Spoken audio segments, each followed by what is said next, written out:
Levanta ela bem alto e vamos todos juntos fazer a nossa declaração de fé. Esta é a minha Bíblia. Eu sou o que ela diz que eu sou. Eu tenho o que ela diz que eu tenho. Eu posso fazer o que ela diz que eu posso fazer. Hoje eu serei tocado pela palavra de Deus. Eu audaciosamente confesso que a minha mente está alerta, o meu coração está receptivo. Eu estou pronto para receber a incorruptível, a indestrutível, sempre viva semente da palavra de Deus. Eu nunca mais serei o mesmo, nunca, nunca, nunca, no nome de Jesus. Amém. Pai, mais uma vez, nos submetemos, ó Deus, à Tua autoridade. Ninguém aqui é maior do que o Senhor, ó Pai. Ó Deus, nós queremos Te agradecer, ó Pai, por podermos a cada dia desfrutar da Tua gloriosa presença, Senhor. Senhor, nós Te pedimos nessa hora, Pai, que o Senhor possa ministrar aos nossos corações, continuar ministrando, Pai, agora através da Tua palavra. E que a Tua palavra possa ser essa semente, Deus, que cai em terra fértil e produza frutos nas nossas vidas e através das nossas vidas. Ó Deus, nós queremos nessa noite, ó Pai, muito mais do que um discurso bem elaborado, mas, ó Deus, o toque e a ação do Teu Espírito Santo, trazendo a compreensão, o entendimento da Tua palavra. E que a Tua palavra, Pai, ela possa trazer transformação sobre as nossas vidas nessa noite, Pai. Ó Deus, que eu seja tão somente um instrumento usado conforme a Tua vontade, em nome de Jesus. Amém. Irmãos, tivemos, final de semana passado, uma conferência maravilhosa. Foi algo assim tremendo da parte de Deus sobre as nossas vidas. Cada ministração que nós tivemos, cada palavra que nós tivemos. Nós vimos a boa mão do Senhor sobre a igreja, liberando palavras sobre nós. E foi algo assim tremendo, tremendo. E normalmente, pós-conferência, o primeiro culto, o Senhor traz uma palavra de alinhamento para a igreja. O porquê disso? Porque nós não somos uma igreja que vive de evento em evento. Nós não somos. Nós temos a nossa conferência do Espírito Santo, mas nós não idolatramos a conferência. Nós louvamos e adoramos ao nosso Deus. E sempre após a conferência vem uma palavra de alinhamento para a igreja, para poder entender o que fazer com aquilo que recebeu na conferência. E o que o Senhor trouxe ao meu coração, para a gente poder estar compartilhando hoje, é para falar a respeito de uma vida de experiências com Deus. Porque, meu irmão, nós temos visto nesse tempo as igrejas cheias. Se você esteve aqui na conferência, em algum dos cultos, você viu que a igreja estava muito cheia. Mas nós vemos igrejas cheias, muitas pessoas, isso até diferente do que se via há alguns anos atrás. Nós vemos hoje igrejas muito grandes, mega igrejas, igrejas lotadas, templos lotados, uma geração numerosa, reuniões numerosas em pessoas, mas uma perspectiva muito humana. Igrejas cheias, mas vazias de Deus. Porque, meu irmão, qual é a intenção do teu coração a estar num culto? É cumprir o protocolo? É bater o cartão semanal. Eu preciso recarregar as baterias para a semana. Irmão, isso é uma mentira. Porque o maná é diário. Não é um culto de domingo que vai recarregar a sua bateria da semana. Você não é um camelo espiritual, irmão. O maná é diário. É diário. Nós não podemos ser uma igreja cheia, mas vazia de Deus. Nós temos visto que a forma de ser igreja, a forma de viver como igreja, ela tem se tornado muito técnica. Nós sabemos fazer. Se você for parar para olhar tudo o que acontece, todas as coisas que acontecem para que esse culto seja realizado, nós sabemos fazer. Nós temos pessoas que sabem mexer no som, que regulam o som. Temos pessoas que sabem mexer com câmera, gente que está lá em cima na transmissão. Tem a pessoa que está sentada no computador só para poder pôr as imagens no telão. Então, nós sabemos fazer as coisas. Mas e Deus, onde Ele está nisso?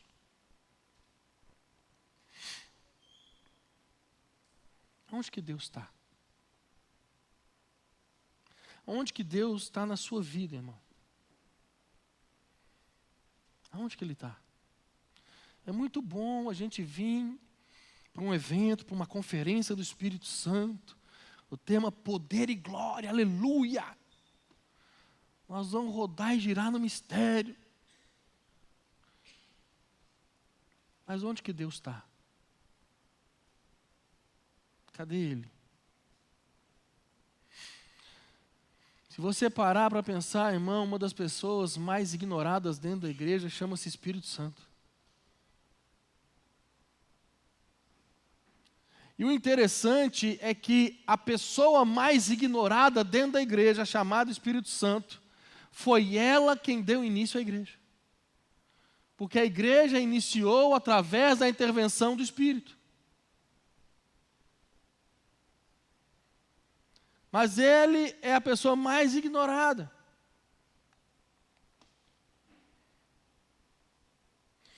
Meu irmão, quando a gente olha para a palavra de Deus e nós lemos ali em Apocalipse, as cartas ao Apocalipse, nós vemos Deus falando às 7 igrejas a mesma palavra, a mesma frase que tem que ressoar na nossa cabeça, no nosso coração. Eu conheço as tuas obras.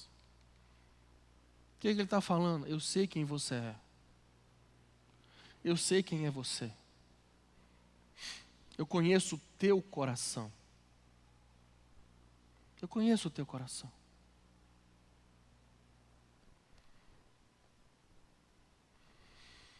Pessoas dentro da igreja que não produzem uma vida intensa em Deus. Pessoas que falam conhecer a Deus, conhecer ao Espírito Santo, mas quando você vai olhar para o fruto produzido na vida delas, o fruto não condiz com o que elas falam.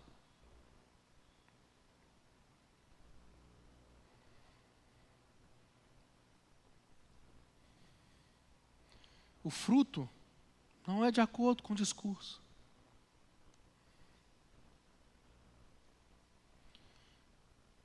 Quando nós estamos diante de Deus, irmão, deixa eu te falar uma coisa, você está diante de Deus. Os dois entenderam. Você está diante de Deus. Quando nós estamos diante de Deus, irmão, quando nós entendemos que nós só não estamos diante dEle, mas nós vivemos diante dEle. Porque para mim e para você, meu irmão, não existe essa questão de que entra na presença, sai da presença, nós vivemos nela. Você vive diante da presença de Deus. E quando você entende isso, meu irmão, quando eu entendi isso, A fala de Isaías para mim faz todo sentido. Quando ele está diante de Deus, ele fala: ai de mim, que sou um homem de lábios impuros e habito no meio de um povo de impuros lábios. Quem sou eu que me acho ser tal coisa? Ai de mim. Ai de mim. Ele reconhece o erro dele, o pecado dele.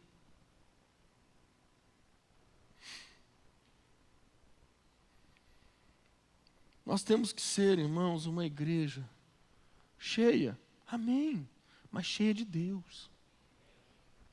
Nós temos que ser cristãos cheios de Deus.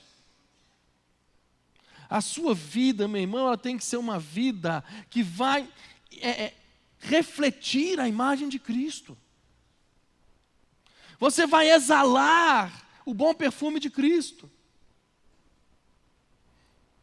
As pessoas vão olhar para você, tem que olhar para você e ver Jesus em você. As pessoas têm que olhar para você e ver Cristo em você.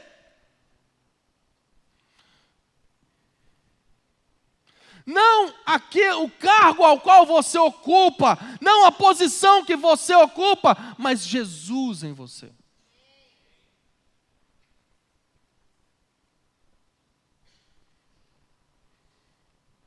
Igreja não é lugar para disputa. Pastor Márcio, ele fala uma frase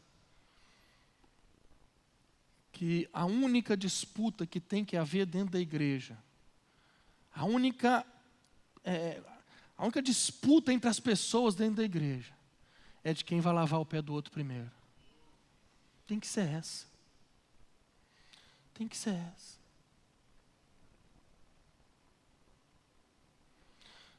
Mas essas brigas, essas disputas, essas coisas, são de pessoas que não têm a vida cheia de Deus. Desculpa, irmão, mas é uma realidade. São pessoas que não conseguiram ainda contemplar a glória de Deus. Se você for ler Apocalipse capítulo 4, se eu não me engano, no verso 8, e só para situar, isso não tem nada na pregação. Eu posso fechar o notebook ali. A Bíblia vai falar dos seres viventes, que todos eles têm 4 asas, estão cheios de olhos por todos os lados. E a Bíblia diz que eles estão o tempo inteiro falando: Santo, Santo, Santo, Santo é o Senhor dos exércitos. Deixa eu te falar uma coisa. Aqueles que contemplam a glória de Deus, só têm olhos para Ele. A Bíblia fala que esses seres, eles estão cheios de olhos, e por onde eles olham, eles veem santidade de Deus. A conversa no nosso meio, irmão, tem que ser essa. A conversa no meio da congregação não tem que ser fofoca, não tem que ser acusação, não tem que ser um tentando passar por cima do outro. A conversa no meio do povo de Deus tem que ser: ei, aqui, Ele é santo.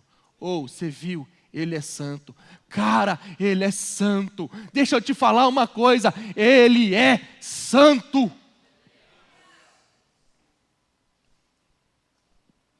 Nós precisamos voltar a ser uma igreja com visão celestial. Meu irmão, a igreja, ela é o representante dos céus na terra, e nós precisamos voltar a ter este entendimento do que é ser igreja. A igreja não nasceu por vontade humana. Todas as vezes que o homem tenta colocar a sua vontade sobre a igreja, dá problema. A igreja não nasceu para atender a necessidade das pessoas. A igreja nasceu por causa de um propósito divino. Antes mesmo da igreja nascer, Jesus mesmo falou que um dos aspectos do seu ministério seria edificar a sua igreja. Abra a sua Bíblia comigo em Ageu capítulo 2. Eu tenho uma percepção no meu espírito, tem gente pensando assim, pastor não abriu a Bíblia até agora. Então está aí. Agora acha Ageu, irmão.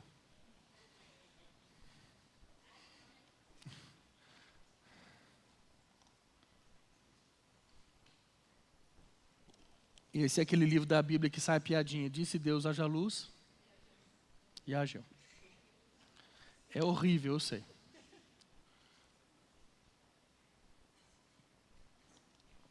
Ageu capítulo 2, verso 6. E agora eu entro na pregação. E eu estou igual o escritor de Hebreus, eu tenho muita coisa para falar. A Nayara não está aí, as plaquinhas do seu tempo acabou, sumiram. Porque assim diz o Senhor dos Exércitos, ainda uma vez, daqui a pouco, farei tremer os céus e a terra, o mar e a terra seca, e farei tremer todas as nações, e verão coisas preciosas de todas as nações, e encherei esta casa de glória, diz o Senhor dos Exércitos. Minha é a prata e meu é o ouro, diz o Senhor dos Exércitos. A glória desta última casa será maior do que a primeira, diz o Senhor dos Exércitos. E neste lugar darei a paz, diz o Senhor dos Exércitos. É chegar no momento onde o Senhor está trazendo sobre a sua igreja uma transformação. Transformação. Transformação moral. Transformação no entendimento da palavra. Transformação no entendimento de ser igreja. Meu irmão, há uns anos atrás, a geração passada viu um grande mover de Deus na qual a geração atual não viu.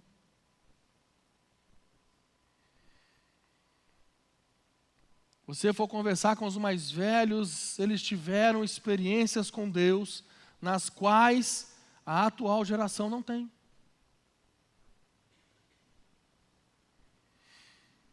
E nós estamos chegando nesse encontro geracional e a palavra diz que a glória da segunda casa será maior do que a primeira. Então nós começaremos a ver, irmãos, igrejas cheias de pessoas que estarão cheias de Deus. E deixa eu te falar uma coisa, a partir de hoje o Senhor vai mudar a sua mente, vai mudar a sua forma de pensar, e você passará a ter experiências extraordinárias com Deus. Nós precisamos entender isso, irmão. Porque quando a gente fala de ter experiência com Deus, às vezes a gente acha que a experiência é o quê? É um culto de avivamento, onde o pastor chega, impõe a mão na cabeça do irmão, ela sai rodando. Aí toca a música do peão da casa própria no fundo. Ou bota a mão na cabeça de outra, ela cai. Irmão, isso é muito pouco. Isso não dá para a gente enquadrar o que é ter experiência com Deus nisso daí, não. Não dá. Deixa eu te falar uma coisa. Você precisa ter, dentro da sua vida com Deus, experiências particulares com Ele. Quem está entendendo? Só que o que acontece? Por a gente limitar o que é ter experiência com Deus a esses movimentos, que quando eles acontecem aqui na igreja, é incrível. O mar vermelho se abre. O que é isso, pastor? O mar vermelho se abre. Aqueles que estão desesperados para receber uma oração, vem para frente. Os batistas tradicional cruzam os braços e vai para trás. Divide assim. Nós vamos falar hoje da importância do poder da experiência. Da importância de se ter uma vida de experiências com Deus. Isso é uma questão importantíssima dentro da igreja. A razão de termos igrejas cheias de gente, mas vazias de Deus, repousa sobre aqueles que, de certa forma, desprezam o poder da experiência. E aí nós nos tornamos uma geração técnica, nos tornamos uma geração que depende muito mais da força do seu braço do que de uma visão celestial. Eu preciso encher a igreja, eu tenho que pagar as contas, eu tenho que fazer isso, eu tenho que fazer... Então vamos lá, vamos fazer evento, vamos fazer isso, vamos trazer aquele fulano, vamos trazer aquele outro. E Deus está onde nisso?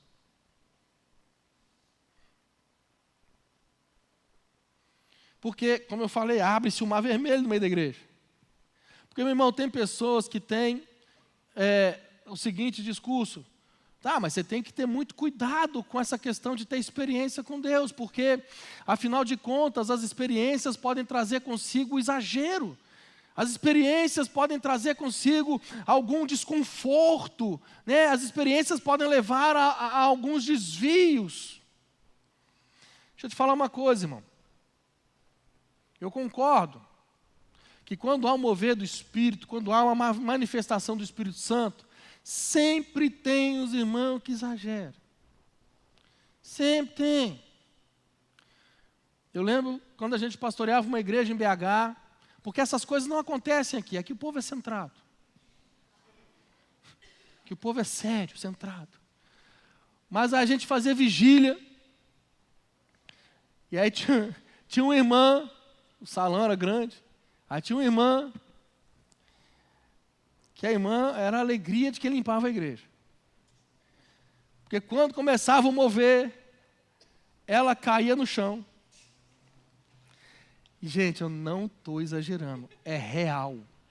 Ela rolava do altar à porta, da porta ao altar. E ficava assim a noite inteira. E aí, não satisfeita, ela passou a levar a filha dela para a vigília. Aí eram duas, uma de cada lado. Rolando pelo chão. Rolando. Isso é um absurdo, tem que fazer alguma coisa. Deixa eu te falar uma coisa. É muito melhor o mover do Espírito, mesmo com os exageros, do que uma igreja fria, sem a manifestação do Espírito Santo. É muito mais fácil lidar com o exagero do que ser uma igreja carnal. É muito mais fácil lidar com o exagero do que você estar num lugar onde não tem nada. Onde não tem nada. Eu prefiro, irmão, lidar com o exagero. Exagero é mais fácil de você lidar. Exagero é mais fácil de você orientar. Então nós não podemos cair nessa enganação de que, não, experiência é isso daí, não dá não. Aliás, quem está com a Bíblia de papel na mão aí? Levanta ela aí. Esta é a minha Bíblia, não estou brincando. Fica com ela levantada aí. Olha para ela. Você percebeu aí que você tem uma Bíblia com uma capa na frente e uma atrás, certo? Sim ou não? Então deixa eu te explicar uma coisa. Principalmente para aqueles que desprezam, não concordam com a experiência com Deus. Pode baixar, gente. A não ser que vocês queiram ficar no... Vamos supor, pentecostais, faça uma força para vocês entenderem isso. Tá? Que o pentecostal, se falar de óleo, vaso, jarro, ele já... Né? Aí, ó, tá vendo? Mas os pentecostais me ajudem, vamos pensar. Vamos supor que essas pessoas que criticam as experiências com Deus, que acham que isso é muito exagerado, que não tem que ter isso, vamos supor que elas estão certas.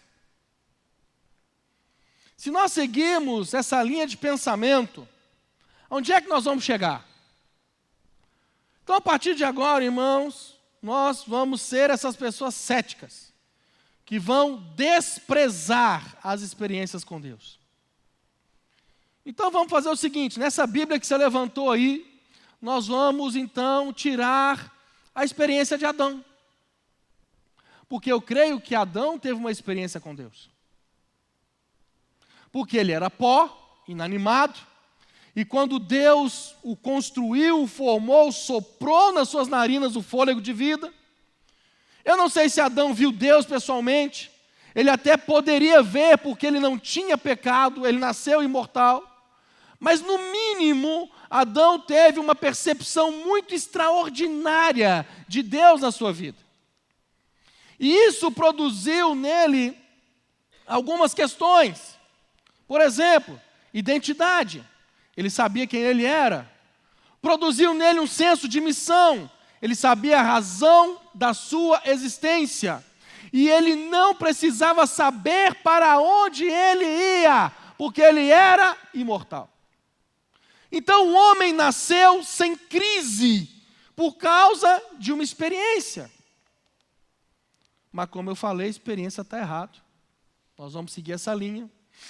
Diz que experiência é perigoso. Então nós vamos arrancar as páginas da Bíblia a respeito de Adão. E, gente, arrancar é no sentido de segurar, tá? Depois está alguém arrancando aí, já viu?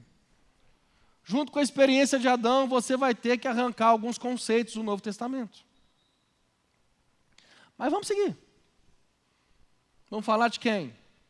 Um tal de Noé. A Bíblia fala que o mundo se corrompeu de tal forma que Deus não podia mais habitar com o homem. E Deus resolveu destruir a face da terra e com ela toda a humanidade. Mas um homem chamado Noé achou graça aos olhos de Deus, que o chamou para perto de si e deu a ele uma experiência. No momento que não existia chuva, não existia nenhum conhecimento humano de engenharia naval, Deus deu para ele as dimensões de uma barca com 3 andares e adianta para ele um futuro de 120 anos. Falando com ele o quê? Daqui a 120 anos eu vou derramar chuva sobre a terra e não vai sobrar ninguém. Então você tem que construir essa barca para salvar a humanidade.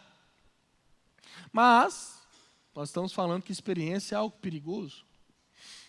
Não é válido. Então vamos arrancar isso da Bíblia.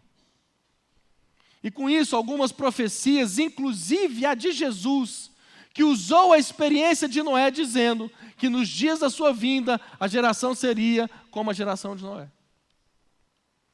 Mas vamos seguir. Falar de quem? Abraão? Um homem de 75 anos de idade, ali com a sua vida resolvida. Deus deu uma experiência para ele. Tira ele de Ur dos Caldeus, da Mesopotâmia, dizendo: Abraão, sai da tua terra, da tua parentela e vai para a terra que eu te mostrarei. Então Abraão pega aquela experiência com Deus e sai peregrinando. Quando Deus lhe mostra a terra, que seria a terra da promessa, a terra do povo, que seriam os representantes de Deus por muito tempo. Mas afinal de contas, não vão mexer com isso não, porque isso é perigoso. Não é tão válido assim ter experiência com Deus. Vamos arrancar das páginas da Bíblia as histórias de Abraão. Só que aí nós começamos a ter um problema muito sério. Porque sem Adão, nós estamos sem identidade. Sem Noé, nós estamos sem humanidade. Em Abraão, nós não teríamos o povo de quem descendeu o nosso Salvador Jesus Cristo. Tem alguém começando a entender alguma coisa aí? Vocês estão entendendo o que eu estou falando, sim ou não? Mas vamos continuar andando. Um outro homem que teve uma experiência, estava lá pastoreando umas ovelhas, e de repente viu uma sarça pegando fogo que não se consumia. E ele, virando-se para ver o que estava acontecendo, uma voz lhe disse: Moisés, tira as sandálias dos pés, porque o lugar onde você pisa é santo. E dali Deus fala com ele: tem escutado o clamor do meu povo, eu quero que você desça lá e liberte eles. Mas isso está errado. Experiência não, para com isso. Bobeira ficar lendo essas coisas. E aí começa de novo, né? Vamos pegar a história de Moisés e vamos jogar fora. Então lá em Adão ficamos sem identidade, em Noé sem humanidade, em Abraão perdemos a salvação, com Moisés a gente estava escravo até hoje.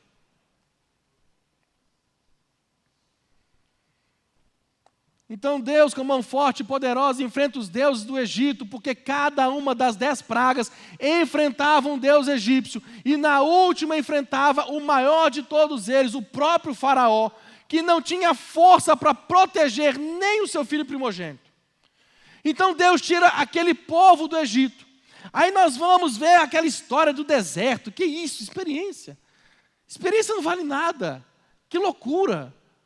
Roupa que cresce no corpo, sapato que cresce no pé, rocha que verte água, pão que cai do céu, mar que abre. Experiência não vale nada, isso é perigoso demais da conta, senhor. Nós não podemos deixar o povo ter experiência.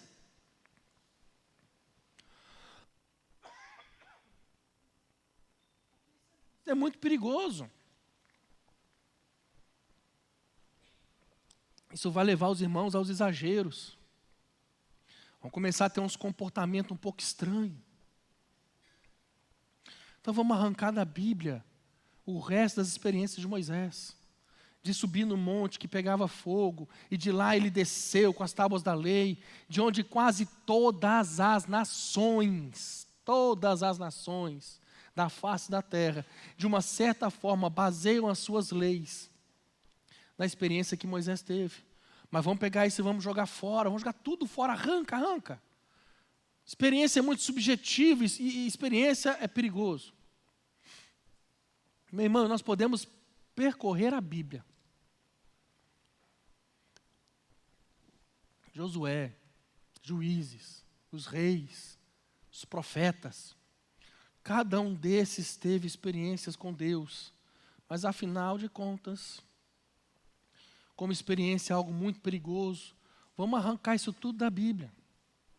E neste exato momento, irmão, você não tem mais o Velho Testamento. E muita parte do Novo já não existe mais nessa Bíblia aí que você está carregando. Mas vamos tentar no Novo Testamento alguma coisa. Quem que a gente pode falar no Novo Testamento? Uma história de uma virgem que de repente estava lá, pronta para casar, e ela teve uma experiência extraordinária. Um anjo apareceu para ela e disse: salve, agraciada, Deus é contigo. Então Deus fala para ela que ela iria servir de instrumento para entabernacular o verbo da vida, ou seja, Jesus Cristo. Ela então aceita, entendendo que aquilo era como vindo da parte de Deus. E aquela experiência foi tão extraordinária que respinga em José. Ele começou a ter visão de anjo, a ouvir a direção de Deus. Desce para o Egito, sobe para o Egito, vai para lá, vem para cá. Mas vamos com calma. Vamos frear aí um pouquinho. Experiência furada, não vale nada. E nesse exato momento nós ficamos sem um Salvador. Porque a experiência não vale nada. Então, se nós estamos sem Salvador, nós perdemos também todo o ministério dele. Então, pode arrancar da tua Bíblia Mateus, Marcos, Lucas e João. Porque os evangelhos, o que eles são? Os evangelhos nada mais são do que o que Jesus fez, do que Jesus ensinou, das experiências que os cegos tiveram, as experiências que os mudos tiveram, as experiências que os surdos tiveram, as experiências que os leprosos tiveram, as experiências que os mortos tiveram, as experiências que os pecadores tiveram. Pega e joga tudo fora. E aí, vamos para os apóstolos, aqueles que andaram com Jesus. Eles então são recomendados para ficarem num lugar, numa salinha pequena, talvez menor que essa igreja aqui. E eles estão lá orando, clamando ao Senhor. De repente, eles ouvem um som como de um vento veemente e impetuoso, que encheu toda a casa. E viram repartidas sobre eles línguas como de fogo. E cada um passou a falar em novas línguas, conforme o Espírito Santo lhes concedia. E aquelas línguas não eram só brincadeira, era uma coisa assim muito extraordinária, porque havia aproximadamente 17 nações que se reuniam na festa de Pentecostes. E eles ouviram a respeito das grandezas de Deus na sua própria língua. E uma multidão se converteu e foi batizada. Não, dá glória a Deus não, porque experiência é perigosa, irmão. Não, para com isso. Não vamos dar crédito para isso não. Vamos pegar isso e joga fora. Então, nesse momento, nós não teremos mais a igreja revestida de poder fazendo a obra de Deus.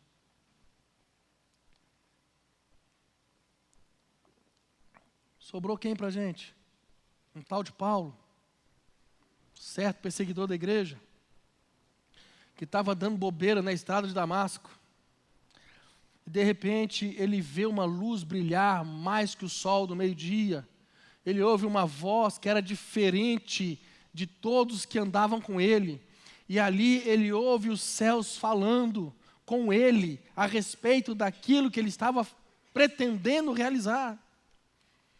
Então Jesus fala para ele: Saulo, Saulo, por que me persegues? Quem és tu? Eu sou Jesus a quem você persegue. O que você quer? Vai para um lugar que eu vou te falar. Então Deus pega um profeta chamado Ananias e leva até aquela casa e tem uma experiência. Olha, aquele que apareceu para você foi Jesus, ele apareceu para mim também, ele me mandou eu vir aqui dizer para você que vai te usar muito. Então Paulo recebe o milagre de Deus, é batizado com o Espírito Santo, e ele se torna o maior autor do Novo Testamento. Mas, bobagem, né? Experiência não vale nada. Vamos pegar isso aí e vamos jogar fora. Então, nesse exato momento, você ficou sem o Novo Testamento. Só alguns camaradas sobraram ali, um tal de Pedro, que ouviu e apalpou a respeito do verbo da vida, que escreveu umas cartinhas. Sobrou um tal de Lucas, um médico muito comprometido, e ele foi simplesmente, ele escreveu uma história de experiências. Uma história que o Espírito Santo fez aqui, o Espírito Santo fez ali, o Espírito Santo conduziu aqui, o Espírito Santo conduziu ali. Tem um tal de Judas, mas afinal ele era meio irmão de Jesus. Mas a gente joga fora, porque a experiência não vale nada. Então sobrou então só uma carta. Apocalipse. Apocalipse nem se fala. Que loucura. O que é aquilo ali, gente? Cavalo que solta fogo. As coisas doidas. Cuidado com isso. O mundo vai acabar.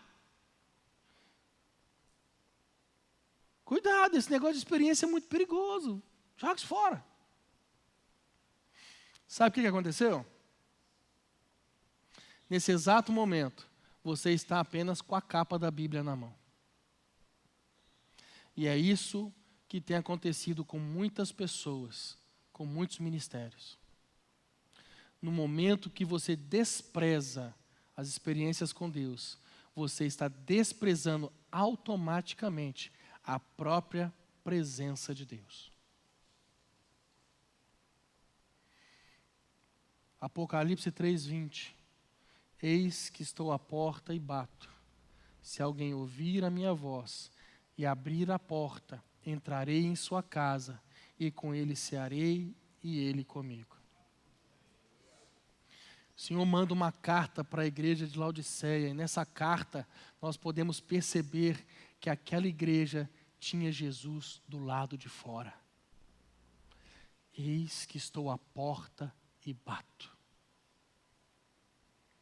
Consegue entender, irmão, por que nós temos igrejas cheias de pessoas vazias de Deus? Muito do que se ensina nas igrejas hoje está baseado no humanismo. Está baseado na autoajuda. Está baseado naquilo que as pessoas querem ouvir, não no que o Espírito Santo quer ensinar. Enquanto está sendo falado aquilo que a pessoa quer ouvir, enquanto está se concordando com o que a pessoa quer, enquanto nós falamos somente aquilo que agrada a elas, tá bom. Você é top, você é bom demais.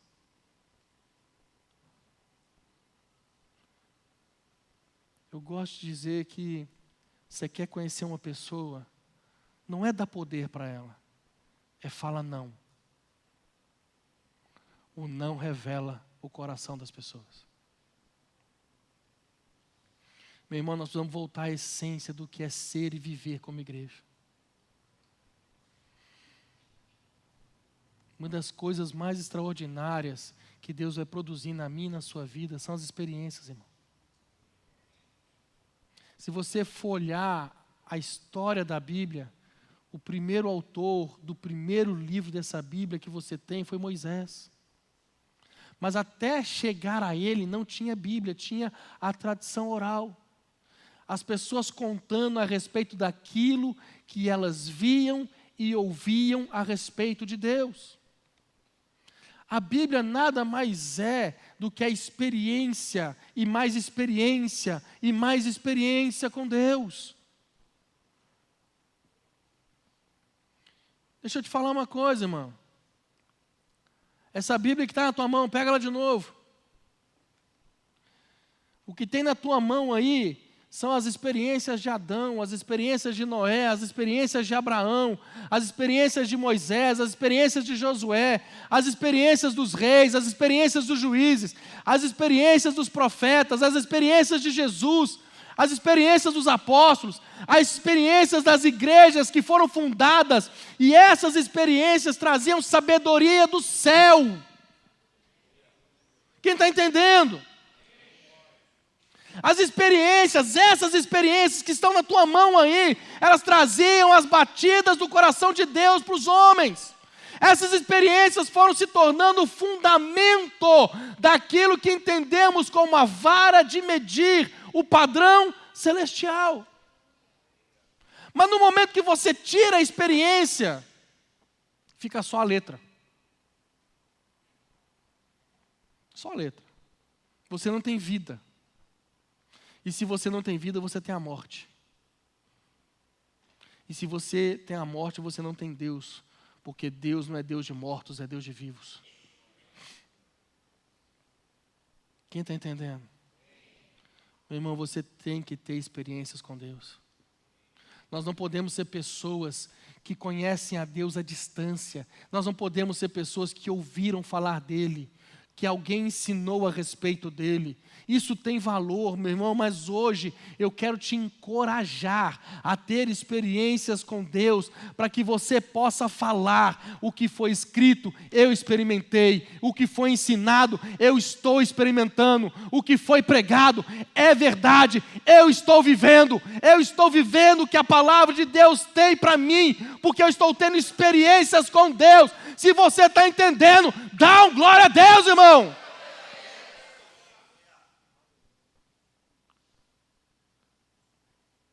Isso aqui, essas experiências que estão aqui, elas são um norte para a nossa vida. De tudo que Deus fez na vida daqueles homens para nos impulsionar, para nos encorajar. Você sabe para quê? Para nós vivermos a nossa. Eu acho que você não entendeu. Deixa eu te falar uma coisa. Eu gosto dessa alegoria. Eu falei aqui de Adão, não falei? Sim ou não? Então, irmão, Adão morreu. Eu falei de Abraão, não falei? Então, morreu. Noé, morreu também. Moisés, morreu. Os profetas, os juízes, os reis, tudo morto. Os 12, Já foram. Pastor, o que você quer dizer com isso? As histórias que eles viveram, as experiências que eles viveram com Deus, serve para nos impulsionar, mas é a nossa hora de viver a experiência com Deus.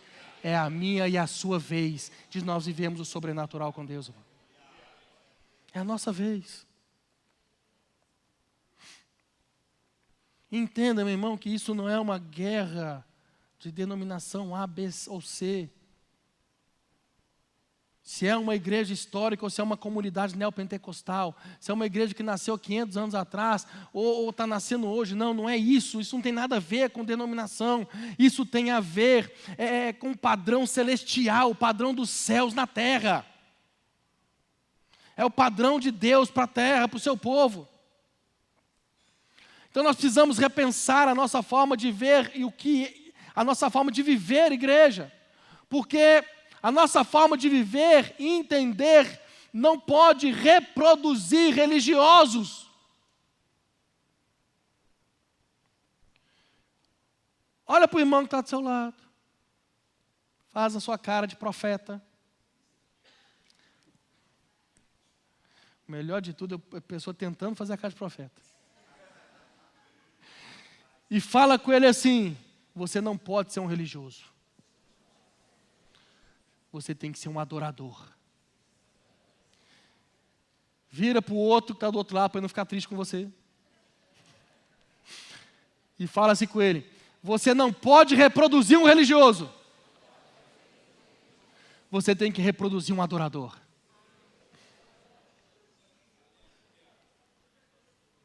Reproduzir gente que quer a Deus, que adore a Deus. Meu irmão, adorar a Deus não é uma história, não é uma doutrina. Adorar a Deus é o nosso princípio de fé.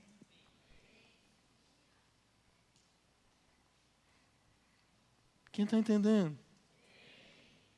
Nosso Deus é um Deus desesperadamente apaixonado pelo relacionamento dele com a criação. Deus anseia um relacionamento de intimidade comigo e com você. Não é à toa que Ele chama os seus de noiva. Porque Ele não quer um relacionamento de qualquer forma, mas sim um relacionamento profundo de intimidade. Nós não podemos admitir uma religião vazia de Deus. Nós não podemos admitir uma religião em que Deus parece estar do lado de fora, onde Deus parece apenas uma história, onde Deus parece apenas uma doutrina. E, meu irmão, eu não estou desprezando doutrina. Lagoinha tem doutrina. 40. Mas a doutrina sem experiência gera frustração. É por isso que nós vemos tanto crente levando a sua vida cristã, levando o seu ministério, levando a sua igreja, levando sua família, como se estivesse num carro a manivela, para pegar no tranco. Porque tem que ficar se esforçando a acreditar naquilo que nunca parece real.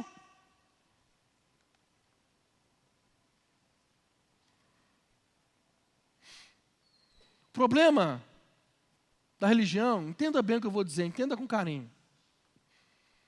Hoje, quando a palavra, as verdades da palavra são pregadas, as pessoas ficam receosas. Porque hoje o evangelho que é pregado, ele não confronta. O evangelho que é pregado não gera transformação. O evangelho que é pregado não gera arrependimento. Então, quando você prega as verdades da palavra de Deus, as pessoas ficam olhando para você de duas formas. A primeira é: será? E a segunda é: nossa, vem de novo com cajado. Mas se soubesse Bíblia, saberia que a vara e o cajado consolam.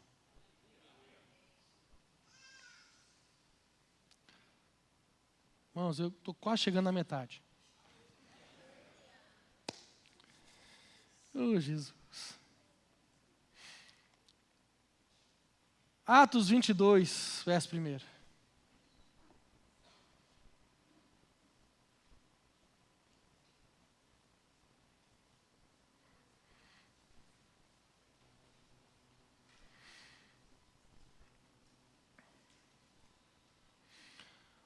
Atos 22, verso 1. Homens, irmãos e pais, ouvi agora minha defesa perante vós. E quando ouviram falar-lhe em língua hebraica, maior silêncio guardaram. E disse, quanto a mim, sou judeu, nasci de Tarso da Sicília, e nessa cidade, criado aos pés de Gamaliel, instruído conforme a verdade da lei de nossos pais, zelador de Deus, como todos vós hoje sois. E persegui este caminho até a morte, prendendo e pondo em prisão, tanto homens como mulheres, como também o sumo sacerdote me é testemunha, e todo o conselho dos anciãos. E recebendo destes cartas para os irmãos, fui a Damasco para trazer maniatados para Jerusalém aqueles que ali estivessem, a fim de que fossem castigados. Ora, aconteceu que indo eu já de caminho e chegando perto de Damasco, quase ao meio-dia, de repente, me rodeou uma grande luz do céu. Eu caí por terra e ouvi uma voz que me dizia, Saulo, Saulo, por que me persegues? Eu respondi, quem é, Senhor? E disse-me, eu sou Jesus, Nazareno, a quem tu persegues? E os que estavam comigo viram em verdade a luz e se atemorizaram muito, mas não ouviram a voz daquele que falava comigo. Então disse eu, Senhor, que farei? E o Senhor disse-me, levanta-te e vai a Damasco, e ali se te dirá tudo o que te é ordenado fazer. A defesa de Paulo foi basear-se em algo real na sua vida. Ele disse, eu tive uma experiência com aquele que eu perseguia. Eu tive uma experiência extraordinária com ele. Agora, nós precisamos entender que Paulo retrata da sua vida antes da experiência com Deus e depois dela. Ele não fala só do após, ele fala do antes da experiência. O que ele fazia? Ele perseguia a igreja, um perseguidor do movimento dos céus. Algo que nós temos que ter em mente é que, assim como as experiências trazem marcas extraordinárias, a falta de experiência também produz em nós marcas, mas marcas de morte. Primeiro, o conhecimento intelectual daquilo que é celestial. Paulo conhecia Jesus apenas intelectualmente. 2 Coríntios 5,16, a Bíblia diz, assim que daqui por diante a ninguém conhecemos segundo a carne, e ainda que também tenhamos conhecido Cristo segundo a carne, contudo agora já não conhecemos deste modo. Quem era Cristo segundo a carne para Paulo? Era o filho de Maria. Quem era Cristo segundo a carne para Paulo? Filho de José. Quem era o Cristo para Paulo segundo a revelação intelectual? Vindo de Nazaré, uma cidade desprezada para os conceitos rabínicos. De lá não surgia profeta. Quem era Jesus para Paulo? Apenas um ser histórico desprezível. A religião sem experiência, a religião sem vida, o máximo que ela pode produzir é um entendimento intelectual daquilo que Deus produziu sobrenaturalmente. E isso é um problema sério. Meu irmão, não é errado ter uma fé inteligente. Mas uma fé meramente intelectual não tem vida. Ela não produz os resultados esperados. Segundo, aquilo que você não entende, você persegue. O que você não entende, você despreza. O que você não entende, você desonra. O que você não entende não tem valor para você. Paulo não entendia o movimento dos céus na terra, pois ele tinha somente conhecimento intelectual. Ele tinha só o conhecimento humano. Um Jesus nascido de Maria, nascido de José, morador de Nazaré, um lugar desprezível, que se dizia ser talvez um profeta, um Messias. Para Paulo isso era ridículo, era absurdo, não tinha sentido. Então, ele perseguia.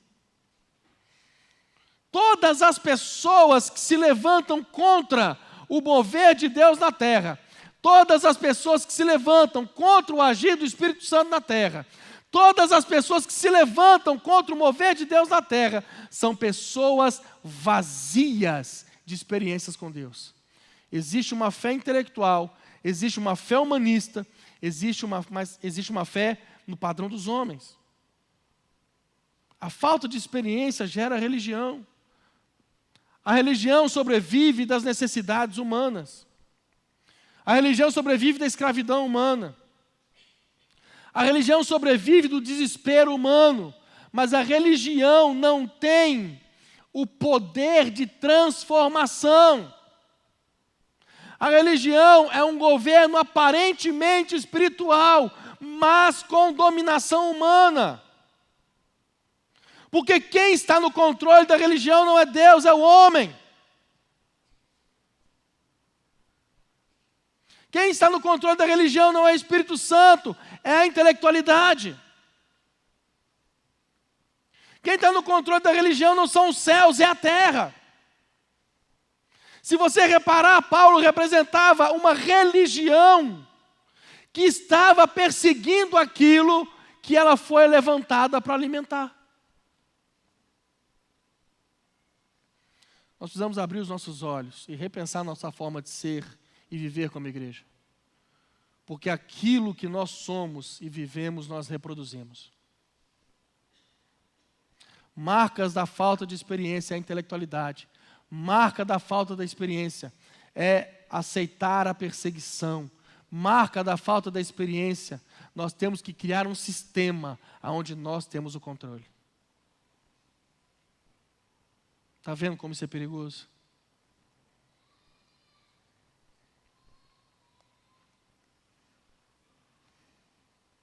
Está vendo, irmão, como é perigoso? Pastor, quando você falou que ia falar sobre experiência com Deus, eu achei que nós ia até a Misteriolândia. Calma, irmão. Deixa nós chegar no final. Quem está entendendo até aqui? Com base nisso tudo, irmão, olhando assim para vocês,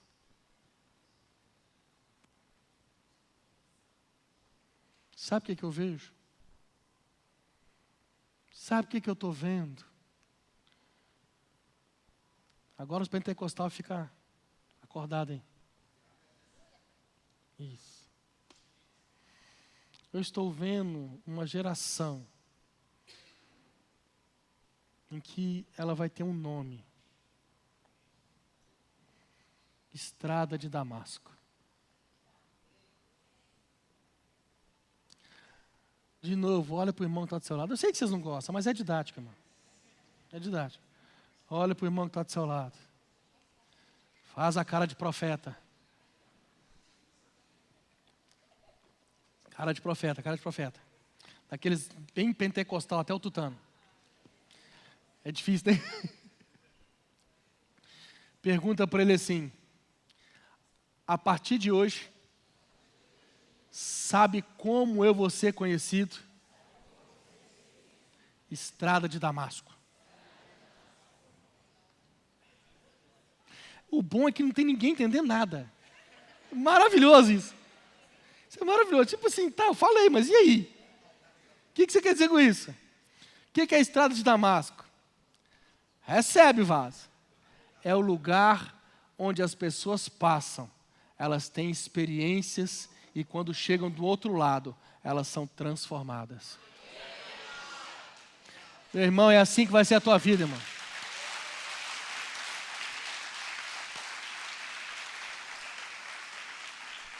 É assim que vai ser a tua vida, é assim que vai ser o teu ministério. Por onde você passar, você vai ter experiência com Deus. Aonde você colocar a planta dos teus pés, Deus vai se mover através de você. Por onde você for, as pessoas verão a glória de Deus se manifestar através da tua vida.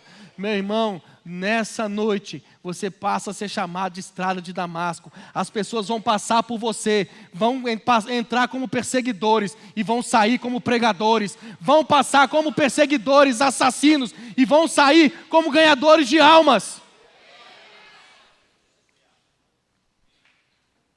Oh, Jesus!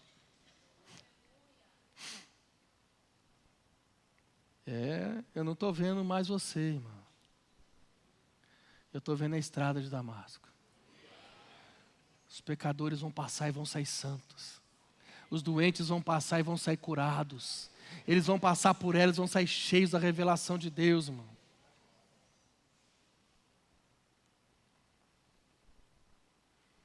A estrada de Damasco é um lugar de avivamento. É um lugar de cura, é um lugar de libertação, é um lugar de vida, é um lugar de glória, é um lugar do fogo de Deus, é um lugar do céu na terra. Quando você entende isso, meu irmão, presta atenção, olha o que você está fazendo quando você entende isso. Você está colocando as páginas da Bíblia de volta para ela. Você está trazendo Gênesis, Êxodo, Levítico, Deuteronômio, Mateus, Marcos, Lucas, João. A sua Bíblia está voltando. Você vai passar a ser testemunha viva. Testemunha viva, meu irmão, acredita nisso, irmão. Você passa a ser testemunha viva de Deus. Vamos dar de pentecostal, levanta a tua mão. Eu declaro que sobre a tua vida, a partir de hoje não será mais a mesma. A glória do Senhor vai se manifestar na tua vida. Meu irmão, a glória de Deus começa a se manifestar na tua vida. Você vai ter sonhos, visões. Deus vai te levantar nas madrugadas para falar com você em oração. Tem gente que já está entendendo. Deus vai começar a falar com você através de sonhos. Você pode não estar sonhando. Alguém vai sonhar e vai falar com você. Deus vai se revelar através de você. Você vai ter sonhos, visões, os dons do Espírito Santo vão começar a se manifestar sobre a tua vida. Você vai ter discernimento de espírito, palavra de sabedoria, palavra de conhecimento, dom da fé, dom de cura, vai se manifestar sobre a tua vida, meu irmão. Você vai ter experiências com Deus. Deus vai fluir através da tua vida. Aonde você estiver, a glória de Deus vai se manifestar. Aonde você for, a glória de Deus vai inundar o lugar. Você sai daqui hoje transformado pela palavra.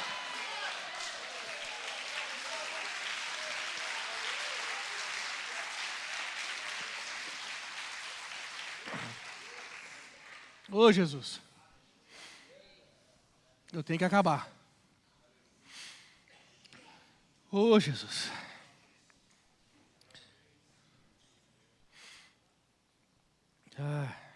Romanos 1, verso 11. Vai dar certo, irmão. Porque desejo muito ver-vos para vos compartilhar algum dom espiritual, a fim de que sejais fortalecidos. Essa noite, irmão, eu creio que o Senhor quer derramar sobre nós. Ele quer derramar sobre nós. Você não veio aqui à toa, você não veio aqui porque você estava sem fazer nada. Deus tem um propósito na tua vida nessa noite, é um propósito espiritual. Deus quer te reativar. Ele tem algo para derramar sobre nós nessa noite. O Espírito Santo já está se movendo nesse lugar, irmão. Já está se movendo nesse lugar. Foi tão lindo porque na minha ministração da conferência, eu vendo pessoas sendo destravadas na oração em línguas, e isso foi tão maravilhoso. Pessoas sendo destravadas nos dons, isso é maravilhoso. Mas nós precisamos entender que quando nós falamos de ter uma vida com experiências com Deus, essas coisas elas não vão se limitar a um culto de uma conferência, mas a todo dia Deus Ele quer liberar sobre a tua igreja, sobre o teu povo. Ele quer liberar, irmão. Fica de pé no teu lugar.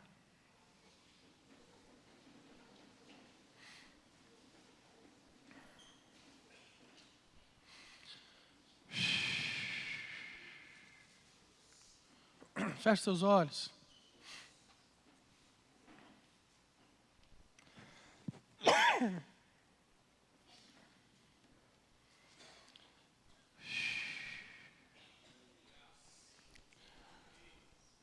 Espírito Santo de Deus.